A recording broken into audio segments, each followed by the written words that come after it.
जय माता दी। आज हम सुनेंगे गाज माता व्रत कथा, पूजा विधि और इस व्रत में क्या खाएं, इसके क्या नियम हैं, इसके क्या फायदे हैं और इस व्रत का उद्यापन कैसे करें। अगर आप इस चैनल के लिए नए हैं या फिर आप इस चैनल को अभी तक आपने सब्सक्राइब नहीं किया है तो सबसे पहले आप इसे सब्सक्राइब कर लें ताकि आपके पास समय से पहले हमारी सारी महत्वपूर्ण वीडियोस पहुंच सके। आइए अब सुनते हैं गाज माता व्रत कथा। बहुत समय पहले की बात है। एक सुंदर सा राज्य था जिसमें एक राजा और एक रानी राज किया करते थे। उन्हें किसी भी प्रकार की समस्या नहीं थी। वह पूर्ण रूप से संपन्न थे। उनका राज्य भी बहुत ही ज्यादा खुशहाल था। बस उन्हें एक ही चीज का बहुत ही ज्यादा दुख था कि राजा और रानी दोनों निसंतान थे। उन्हें अभी तक किसी पुत्र या पुत्री की प्राप्ति नहीं हुई थी। बस इसी बात को लेकर वह हमेशा चिंता में रहते थे और सोचते थे कि काश हमें भी एक संतान की प्राप्ति हो जाए। राजा की जो रानी थी वह गाज माता की बहुत ही बड़ी भक्त थी। वह हमेशा उनकी पूजा किया करती थी। एक दिन उन्होंने गाज माता से कहा कि हे माता, अगर आप मुझे संतान प्राप्ति का वरदान देंगी और मेरी गर्भ भर देंगी तो मैं आपको हलवा और पूड़ी भोग के रूप में लगाऊंगी। गाज माता रानी की यह सब बातें सुन रही थी, जिसके बाद गाज माता रानी से बहुत ही ज्यादा प्रसन्न हुई। और वैसे भी गाज माता अपने भक्तों से बहुत ही जल्दी प्रसन्न होती हैं, इसलिए गाज माता ने रानी को पुत्र प्राप्ति का वरदान दे दिया। गाज माता के दिए हुए वरदान से ऐसा ही हुआ। कुछ दिनों बाद ही रानी के गर्भ से एक बहुत ही सुंदर सर्वगुण संपन्न एक पुत्र ने जन्म लिया। रानी इस बात से बहुत ही ज्यादा खुश हुई और खुशी खुशी में रानी गाज माता को पूरी और हलवे का भोग लगाना ही भूल गई। ऐसे ही दिन बीतने लगे, लेकिन रानी को यह ध्यान ही नहीं रहा कि उसने तो माता को पूरी और हलवे का भोग भी लगाना है।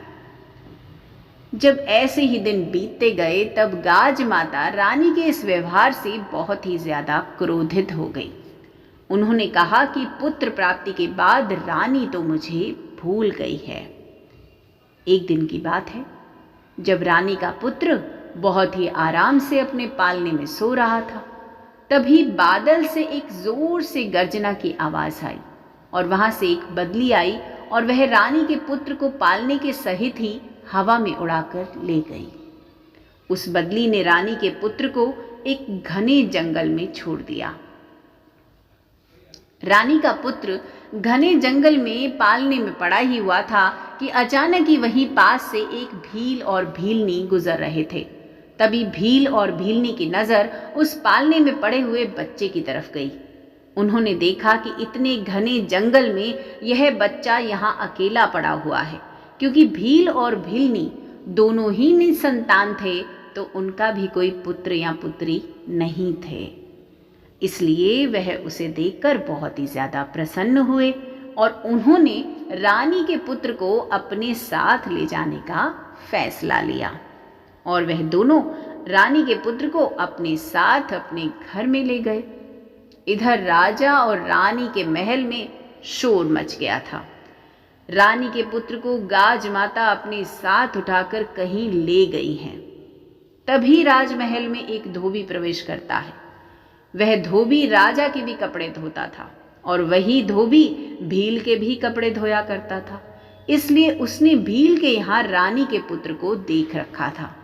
जब धोबी ने राजमहल में हो रहे शोर शराबे को सुना और देखा तो उसने राजा को कहा कि राजा साहब, आज ही मैंने भील के घर में पालने में सोए एक पुत्र को देखा है।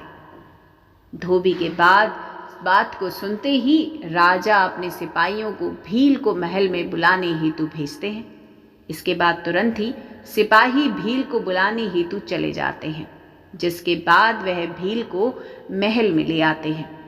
भील के महल पहुंचते ही राजा उससे कहते हैं कि आखिर तुम्हें पुत्र की प्राप्ति कैसे हुई, तुम्हारे यहाँ जो पुत्र है वह तुम्हारे पास कहाँ से आया। उसके बाद भील ने राजा से कहा कि राजा साहब, मैं गाज माता का बहुत बड़ा भक्त हूँ, मैं उनका व्रत किया रहता हूँ और इसी से प्रसन्न होकर गाज माता की कृपा से हमें पुत्र की प्राप्ति हुई है।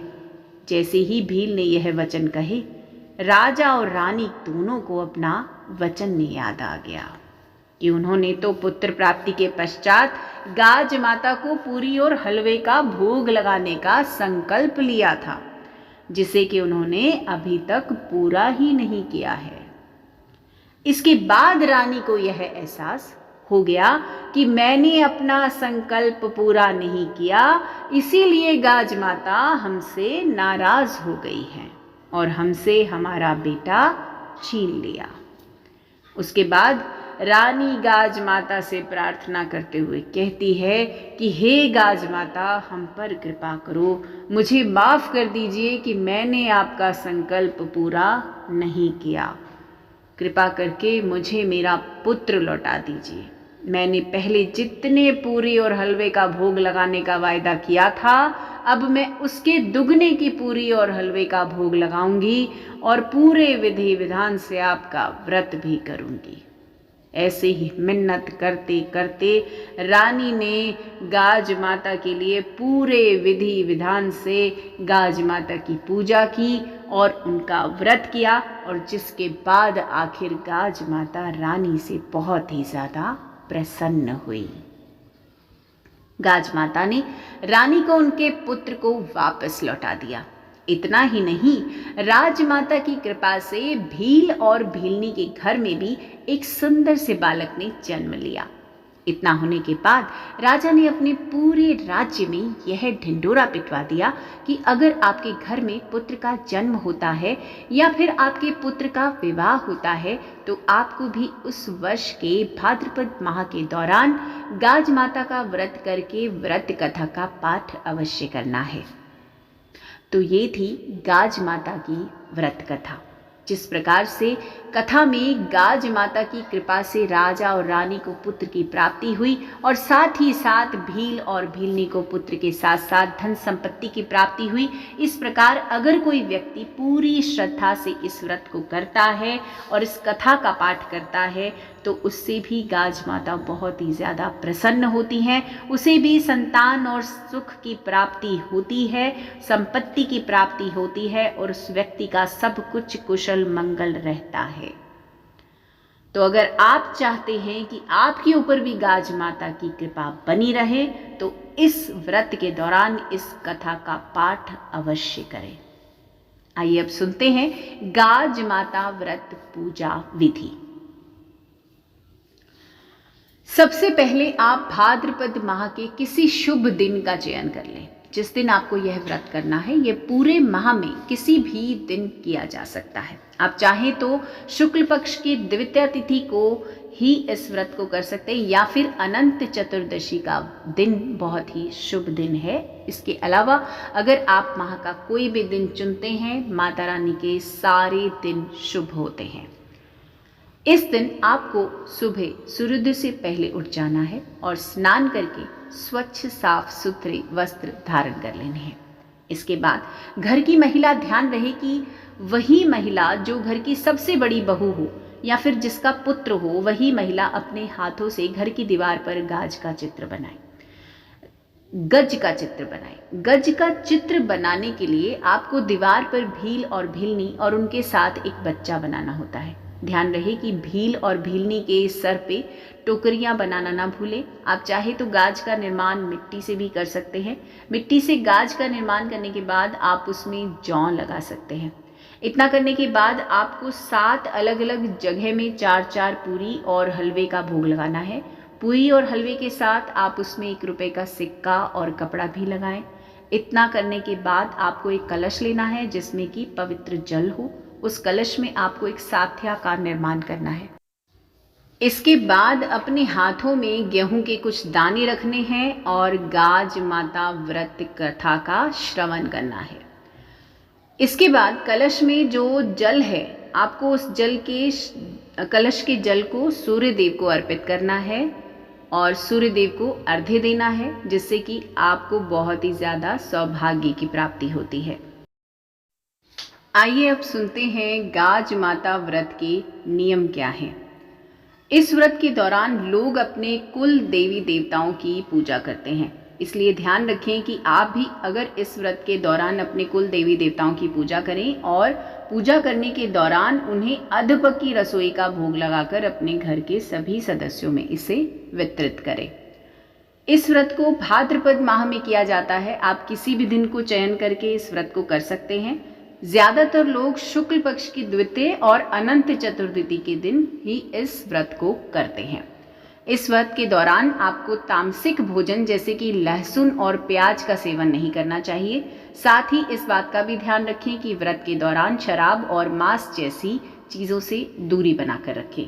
इस व्रत के दौरान घर की सबसे बड़ी महिला या फिर बहू को दीवार पर एक ऐसा चित्र अंकित करना चाहिए जिसमें एक नवविवाहित या नवजात शिशु को बैठा हुआ दर्शाया जाए, जिसके ऊपर एक पेड़ गिर रहा हो और इस चित्र में यह दिखाया जाता है कि लड़के से उस पेड़ की रक्षा गाज बीच की दूरी की द्वार की जा रही है।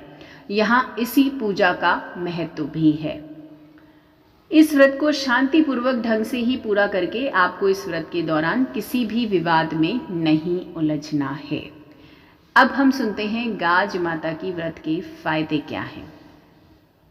गाज माता की व्रत करने से घर में किसी पुत्र ने जन्म लिया है या फिर आपके पुत्र का विवाह है तो तब भी इस व्रत को करना चाहिए। इससे भी बहुत ही ज़्यादा सौभाग्य की प्राप्ति होती है और सब कुछ शुभ होता है। व्रत का उद्यापन विधि सुनते हैं। व्रत की उद्यापन विधि क्या होती है? इसके लिए सबसे पहले आपको पूजा के दौरान ही बनाए गए गाज के चित्र या फिर मिट्टी से बनाए गए गाज के सामने ही साथ ही अलग अलग जगह में 4-4 पूरियां और थोड़ा सा हलवा या सिरा भोग के रूप में लगाना है। और इस बार भी आपको भोग में 1 रुपए का सिक्का और कपड़ा अर्पित जरूर करना है। इसके बाद आपको फिर से एक जल का कलश लेना है जिसमें आपको सत्या का निर्माण करना है और उसके बाद अपने हाथों में गेहूं के 7 दानों को लेकर व्रत का पाठ करना है। इसके बाद आपको व्रत उद्यापन की मुख्य प्रक्रिया करनी है। आपने गाज माता को 7 जगह में जो भोग लगाए हैं उनमें से आपको उन सभी को एक चुनरी में एकत्रित करना है। साथ ही साथ आपको दक्षिण को भी उसी चुनरी में डाल देना है, जिसके बाद आपको आपकी जो सासू माँ है उनके पैरों को स्पर्श करके उन्हें ये सारी चीज़ें दान में देनी है। इसके बाद आपको कलश के जल को सूर्य देव को अर्पित करना है। आपको 7 ब्राह्मणी को अपने घर में भोजन हेतु आमंत्रित करना है और उनके साथ बैठकर ही आपको भोजन ग्रहण करना है। इस प्रकार से आपने इस व्रत का उद्यापन करना है। भगवान शिव शंकर आपकी रक्षा करें, गाज माता आपको आशीर्वाद दे, आपका व्रत सफल रहे, आपकी सभी मनोकामनाएं पूर्ण हो और आप सौभाग्यवती रहे। जय माता दी।